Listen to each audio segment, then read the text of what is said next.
Hola amigos, a continuación voy a realizar comentarios sobre las posiciones que se dieron en el último torneo online que organizamos en Lichess. He seleccionado las posiciones que en mi opinión pueden resultar interesantes tanto para los hijos como para los padres y las he agrupado en varias secciones en base al tema que necesito resaltar. Tampoco me quiero extender mucho en presentaciones, así que vamos directamente a la materia.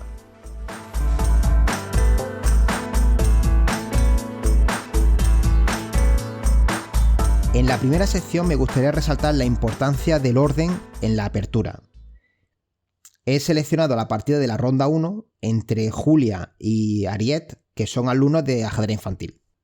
Después de las primeras jugadas E4, E5, siempre surge la duda de qué caballo jugar primero, el caballo de dama o el caballo de rey. En la partida se hizo caballo C3. Y en mi opinión, resulta mejor caballo F3. ¿Dónde está la diferencia? Fijaros, caballo C3 es cierto que hay una jugada de desarrollo, pero no ataca ninguna pieza. Es solamente una jugada de control. Controla el punto en D5. Sin embargo, tras caballo F3 se ataca el peón de E5. Y ya obliga a las negras a defenderse. Por eso, en el ajedrez es importante quién sale primero, las blancas o las negras. ¿Por qué? Porque si las blancas se lanzan al ataque desde el comienzo, obligan a su oponente a realizar jugadas defensivas. En este caso, las negras tendrían que defender el peón de E5 de algún modo, porque si no van a perderlo. Y no es fácil. Por ejemplo, si lo defienden con peón, con D6, el alfil de F8 se queda encerrado.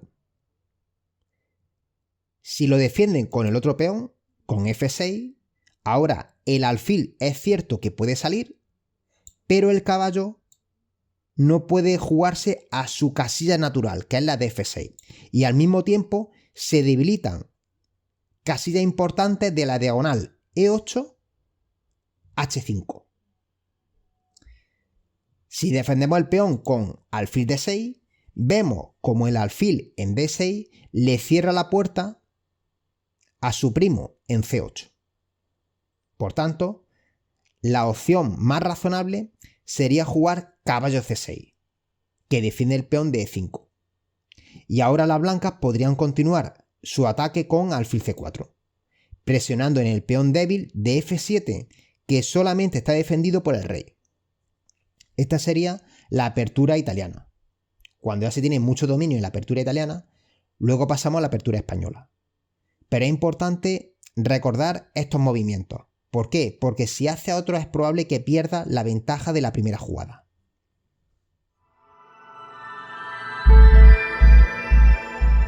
La segunda sección nos habla de ataques prematuros. Durante el torneo he visto bastantes ataques prematuros, bastantes ataques que se lanzan antes de tiempo. En unos casos salieron bien y en otros salieron mal. Y todo por lanzarse antes de tiempo. En el ajedrez realmente no hay que tener prisa. Los ataques deben ser progresivos. Y un ataque debe ser una consecuencia de un buen desarrollo de piezas. El siguiente ejemplo pertenece a la partida de Eric y Marcos, ambos jugadores muy fuertes de la categoría Su8. Claro, tienen mucha energía. Yo lo entiendo. La presente posición se jugó en la ronda 5 al final del torneo. Imagino que Eric pues tenía ganas de intentar seguir sumando puntos. Ya os digo, la posición viene de una apertura italiana. Fijaros cómo las blancas han montado el caparazón de la tortuga, han intentado el trampón que ha sido detenido por A5. Recuerdo el vídeo en mi partida contra Pablo Resa y donde todo este tipo de detalles vienen explicados. Juegan blancas. La jugada natural sería, por ejemplo, enroque corto. Enroque corto y a continuación podremos intentar el pase italiano, el pase de los caballos hacia el flanco de rey, o jugar con torre 1 y ver cómo siguen jugando las piezas negras. Son ideas. ¿Qué hizo Eric en la octava jugada?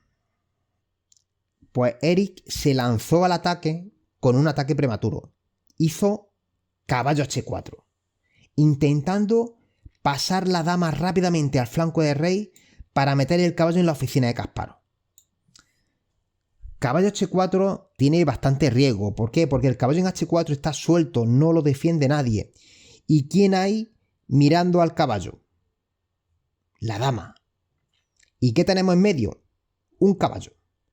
La siguiente pregunta es, ¿qué ocurre si quito el caballo capturando? Ahí es donde hay que pensar. Porque sería un ataque a la descubierta contra el caballo de h4.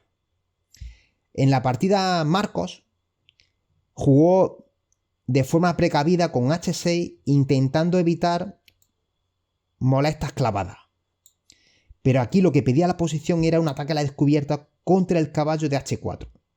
Por eso la jugada recomendada es caballo por e4. Con caballo por e4 la dama ataca al caballo suelto en h4 y al mismo tiempo el alfil en c5 y el caballo en e4 amenazan meterse en f2. Prácticamente la respuesta obligada, d por e4, y después de dama por h4, las negras estarían ganando un peón. Realizan ataques sobre la casilla de f2 y al mismo tiempo sobre el peón de e4. Habría que defender ambas con dama e2 o con dama f3.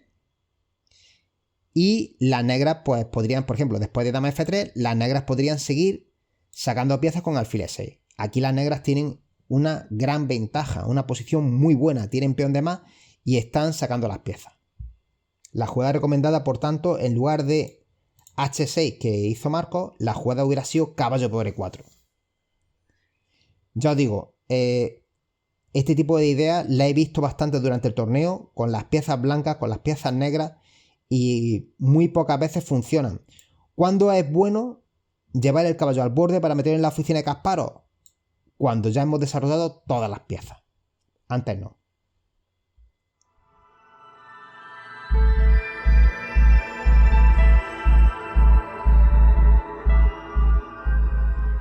La siguiente sección habla del mal negocio. En el ajedrez hay bastantes momentos en los que podemos invertir en un buen negocio o en un mal negocio. ¿Qué conocemos por un mal negocio? En la presente posición viene de una defensa 4 caballos, es una posición simétrica y las blancas deciden romper la simetría con caballo g5. Se lanzan, fijaros como el caballo y el alfil atacan al punto de f7, pero en este caso f7 lo defiende el rey y la torre. La partida continuó con d6. Fijaros como el jugador de las piezas negras invita a que su rival entre en f7. La partida se jugó en la primera ronda entre Sergio y Guillermo y Sergio decidió entrar a por el peón. Caballo por f7, la negra responde con torre por f7, alfil por f7 y rey por f7. Uno de los bandos cambia 2 piezas por una torre y un peón. ¿A quién beneficia esto? Al que se queda con las 2 piezas. ¿Por qué? Son 2 piezas contra una torre. Ahora bien, si las blancas pudieran conseguir el segundo peón, entonces sí que es verdad que tendrían buenas posibilidades de ganar, como se ha demostrado a lo largo de la historia. Si las blancas, yo digo, consiguen el segundo peón, estaría compensado. ¿Qué ocurre? ¿Dónde está ese segundo peón? En ninguna parte. Porque la estructura de las piezas negras, los peoncitos, están muy sanos. No hay peones débiles.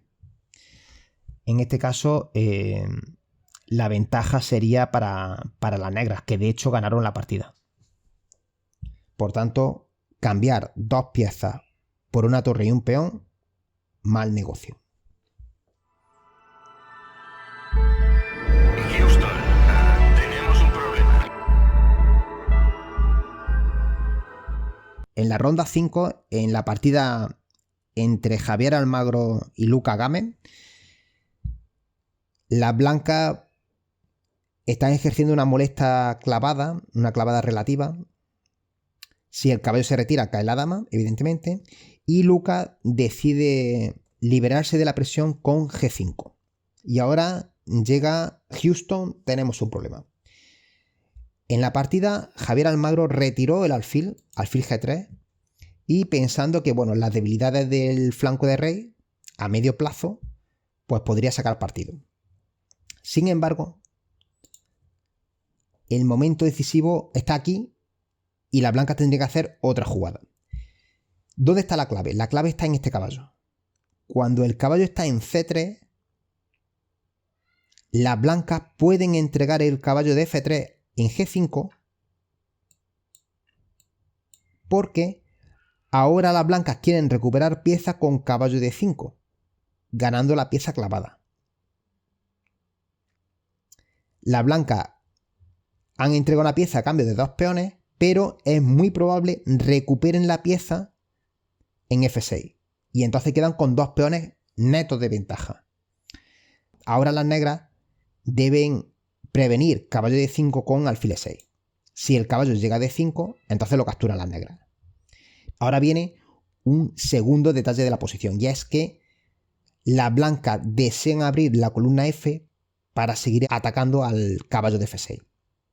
F4 no se puede porque hay una clavada absoluta con el alfil en C5, entonces rey H1. El rey se aparta y ya estamos listos para jugar con F4 y luego pasar la dama al flanco de rey. Aquí una jugada podría ser rey G7, defendiendo al caballito y intentando quitar la dama para liberarse de esa molesta clavada, y luego de caballo D5, que presiona en F6, alfil por, peón por. Las blancas tienen una gran ventaja. ¿Por qué? Porque se amenaza F4, cambiar los peones y seguir presionando en el caballo de F6. Una pregunta podría ser, bueno, Paco, ¿qué ocurre si ahora quito la dama? Quito la dama, por ejemplo, dama D7. Pues entonces dama D7, cae el caballo. Y las blancas han recuperado la pieza y están con material de más. Vale. Paco, ¿y si quito el caballo?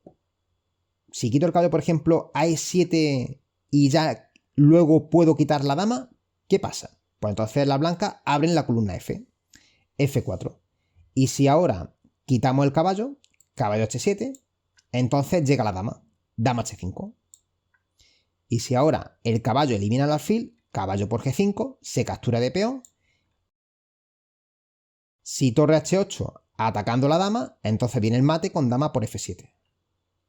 Fijaros cómo la posición es bastante potente. Por eso, en la jugada de G5, si tenemos un caballo en F3, sonaría la alarma. Houston, tenemos un problema. Y aquí las blancas podrían intentar caballo por G5. La siguiente posición que sembró el pánico fue en la ronda número 5 entre Sergio y Julia. Julia es de ajedrez infantil y justo el día anterior estuvimos viendo la diferencia entre jaque, jaque mate y ahogado. Julia invierte en esta posición 13 segundos y se da cuenta de que su rey no puede salir porque entra en jaque, el peón de H5 está bloqueado y solamente le queda un peón. Lo avanza a E4 y Sergio invierte 4 segundos y captura el peón al toque. Y luego se queda congelado. Fijaros, en esta posición cualquier jugada que no capture el peón gana. Cualquiera. Y si da jaque, más rápido. Por ejemplo, dama H6, jaque, única, rey G8, alfil E6, mate. Pero aquí aparece uno de los problemas de jugar rápido. Sergio captura al toque torre por E4. Y claro, la idea que tenía Sergio era pegar mate, torre E8, mate. Pero ahora, fijaros, el peón de H5 no se puede jugar porque está bloqueado y el rey no se puede jugar porque entra en jaque. Esto es ahogado. No hay jaque, el rey no se puede jugar, las piezas no se pueden mover, empate. Las blancas tienen un ventajón, pero el rey se ha salvado. El rey contrario se ha salvado. Un ejemplo. Imagínate que tu equipo favorito, el Madrid, el Barcelona, el Valencia, el Málaga, el que sea, va ganando 10-0. Y en el último minuto de partido, el rival contrario le mete 10 goles. 10-10. Sería un desastre. Pues eso justo ha pasado aquí. Las blancas tenían un ventajón, pero por jugar rápido, empate. ¿Cómo te quedas? Houston, tenemos un problema. Pero bueno, por aquí hemos pasado todos hemos hecho ahogados y hemos tenido auténticos accidentes y hay que seguir trabajando. El siguiente capítulo de Houston, tenemos un problema, se dio en la partida entre Baijao y Catalina en la ronda número 4. Baijao de ajedrez infantil, Catalina de alto rendimiento. Baijao, ya os digo que va a tener una gran trayectoria por el trabajo que lleva y la evolución que está teniendo, es bastante fuerte. Bueno, en la partida Baijao se lanza al ataque contra el peón de F7 y como hemos visto en uno de los capítulos anteriores, si en roque corto, estaríamos hablando de que las blancas podrían hacer un mal negocio entregando las dos piezas a cambio de una torre y un peón. Esto sería un mal negocio para las piezas blancas. Ya sabéis que las blancas solamente tendrían compensación si ganaran un segundo peón, pero como la estructura de peones negros es muy sana, el segundo peón es bastante probable que no llegue. Entonces las negras van a ganar la partida. Bien, ¿qué pasó en la partida? Pues que en lugar de enroque corto, Catalina jugó con D5. Y de nuevo Houston, tenemos un problema. ¿Por qué? Porque después de la captura E por D5, caballo por D5, ahora las blancas tendrían un auténtico bombazo. En la partida Baijao hizo alfil por D5, que es una jugada dudosa, puesto que ese alfil vale oro. Este alfil es el que presiona en D5 y en F7. Aquí la jugada, os dejo unos segundos para que la penséis. Aquí hay un auténtico bombazo que ya hemos visto en partida anteriormente analizada en clase. Imagino que la habéis visto, o al menos lo habéis recordado. Efectivamente, la jugada es caballo por F7. El caballo se entrega en F7 atacando a la dama y la torre. Prácticamente no hay otra que capturarlo. Y ahora dama F3. La dama se incorpora al ataque, da jaque y presiona en D5 que está clavado. Ahí hay una clavada absoluta.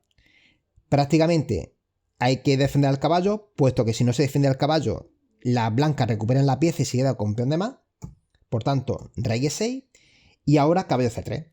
Fijaros cómo las blancas desarrollan sus piezas atacando al caballo que está clavado.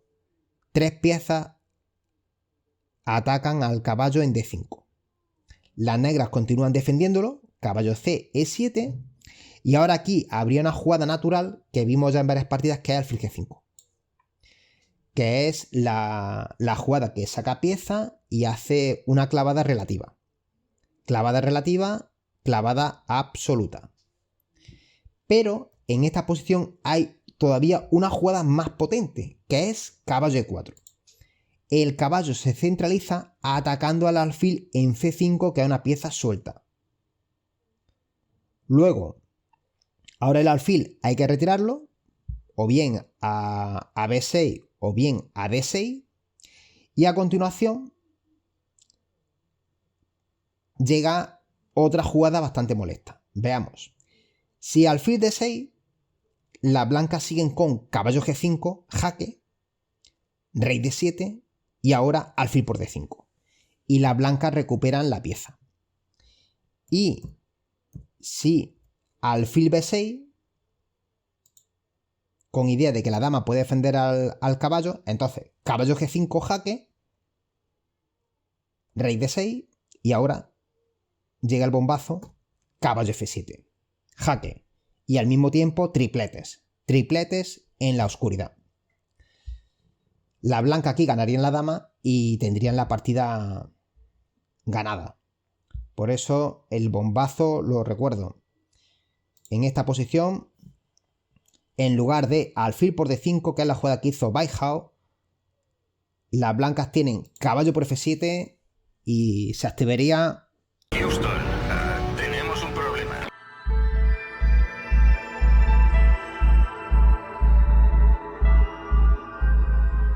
La siguiente sección es un problema que todos hemos tenido en algún momento de nuestra vida. Sobre todo cuando tenemos poca experiencia o somos pequeños. La ambición.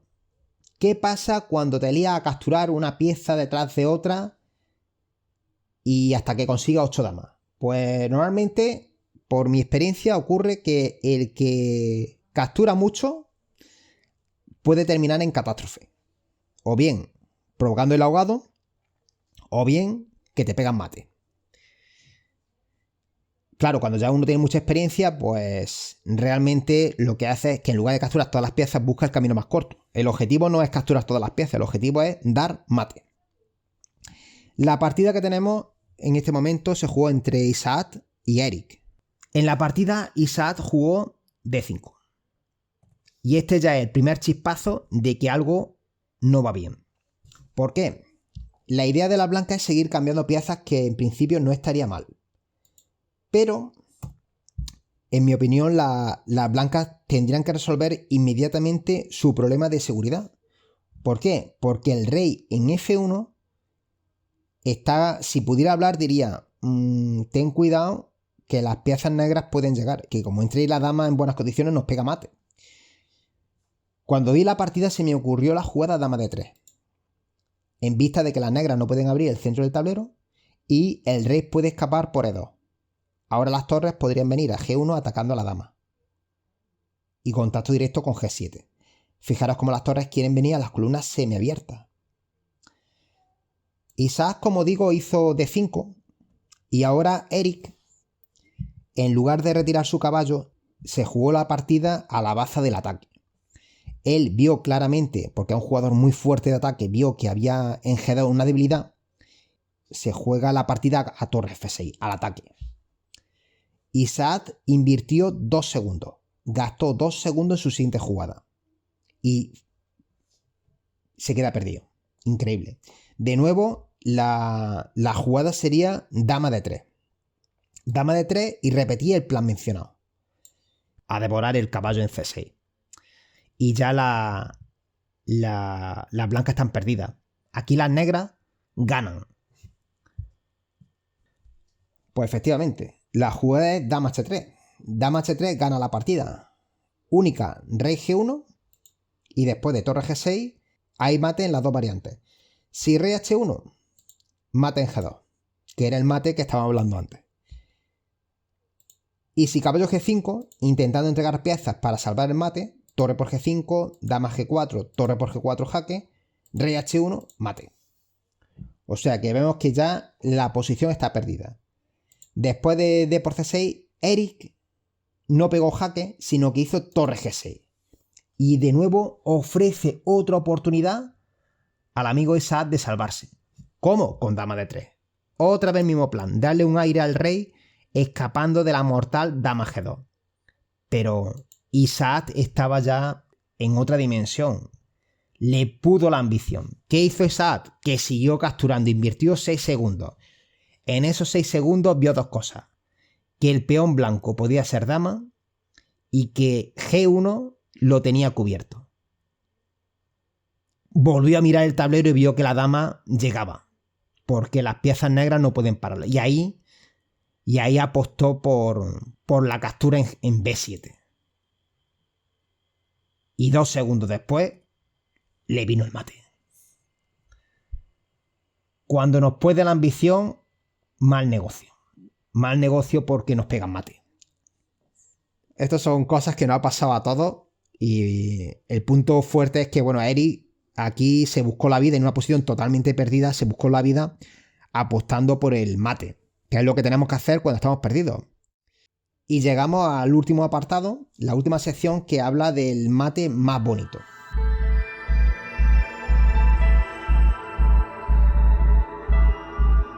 El primero de ellos ocurrió en la cuarta ronda entre Luca y Marco.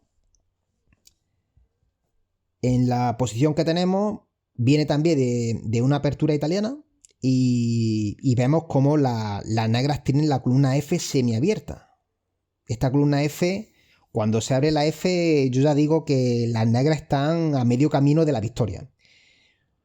Bueno, Marco lo primero que hace es H6 le pregunta al alfil que qué va a hacer. Si captura en F6 llega la dama y las negras tienen bastante presión en la columna F, entonces Lucas aplica el protocolo general, que es mantenerlas clavadas.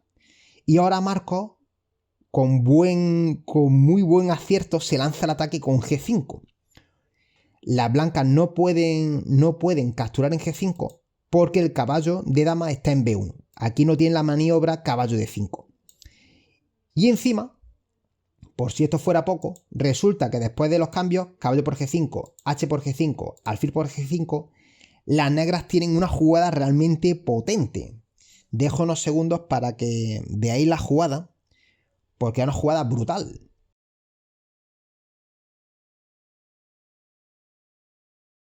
Es alfil por F2, jaque. Se ataca la torre, se ataca el rey, prácticamente no hay otra que capturar. Las negras continúan con caballo por E4, que plantea un ataque a la descubierta con jaque doble. El caballo y la torre pegan jaque y el caballo y la dama atacan al alfil en G5. En un jaque doble hay que mover el rey G1, y a continuación caballo por G5, las negras quedan con pieza de más. En la partida, claro, caballo por G5 no se hizo alfil G3. Y ahora las negras siguen atacando con caballo H5. Fijaros cómo era el caballo, quiere capturar el alfil y el peón F no puede capturar porque está clavado. El demonio italiano hace una clavada sobre el peón de F2. Lucas en este momento pierde el control y hace caballo H2, que retira el caballo atacando a la pieza suelta de H5. La idea es buena, pero se deja el alfil de en G3. Y después de contemplar que el peón no puede capturar, hace dama G4. Y aquí viene el mate. El mate es... Marcos, me gustó mucho que hay mate en una, pero Marcos tarda 20 segundos. Se asegura de ver si era mate o no. O qué podía hacer, ¿no? De estudiar sus diferentes posibilidades. Y aquí hace alfil por F2 mate, que es un mate precioso. El caballo de G3 controla las casillas de F1 y H1 y el alfil lo defiende la torre. Esto es lo que llamo un circuito. Un circuito de piezas, todas están defendidas y mate. Fue curioso que durante la partida, justo unos segundos antes, estaba hablando con la madre de Marcos, hablando acerca de una incidencia del torneo. Y en ese momento Marcos nos avisa de que... dice Marcos, avisa a Paco que he pegado un mate muy bonito. Claro, cuando un alumno me dice eso, automáticamente lo dejo todo. La sorpresa fue cuando, celebrando este mate, no porque ganara Marcos, ¿no? La belleza de la posición.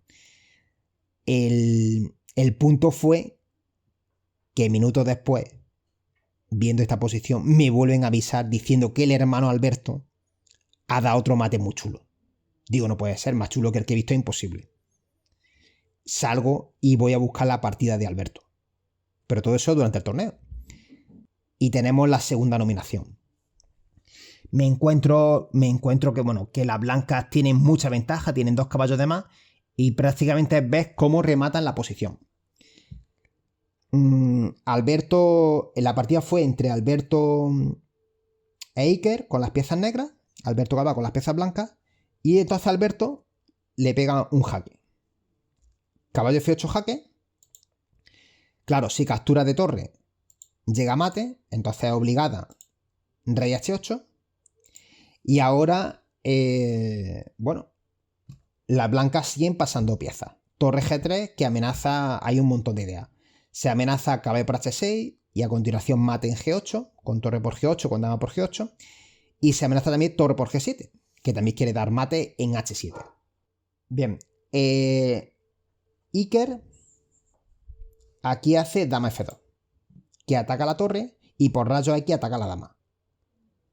Y ahora Alberto se queda pensando 21 segundos, se asegura y lanza el bombazo caballo por H6.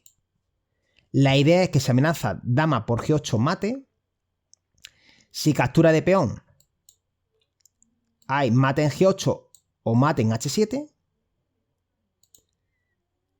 Y solamente queda otra idea, que es, ¿qué pasa si las negras capturan la torre? Dama por G3 jaque, rey por G3 y ahora G por H6, jaque. Jaque a la descubierta y al jaque, en este caso, se responde con otro jaque, que es una jugada muy bonita porque rompe el protocolo habitual, que es que al jaque no puede responder con otro jaque. Pues aquí sí. Caballo G6, fijaros cómo al jaque se responde con otro jaque, que en este caso sería mate. Hay que capturar el caballo y después de dama por G6 las blancas tienen un ventajón. ¿Qué hizo Iker? Pues Iker captura la dama. En vista de todo lo que hemos dicho, no le queda otra que capturar la dama. Y aquí viene el mate precioso que pega Alberto con caballo por F7 mate, que es un mate también muy bonito. Es mate de la coz y lo que me llama la atención es que los dos caballos están juntos, colaborando en la red de mate. Es un mate francamente bonito. Entonces tenemos que los dos hermanos en la misma ronda, el mismo día, se llevan la nominación al mate más bonito. Hemos llegado al final de la selección de partida. Por supuesto que existe muchísimo material que iré poco a poco, lo iré ofreciendo y lo estudiaremos en vídeo independiente. Así que nada, daros las gracias por vuestra participación, a seguir trabajando.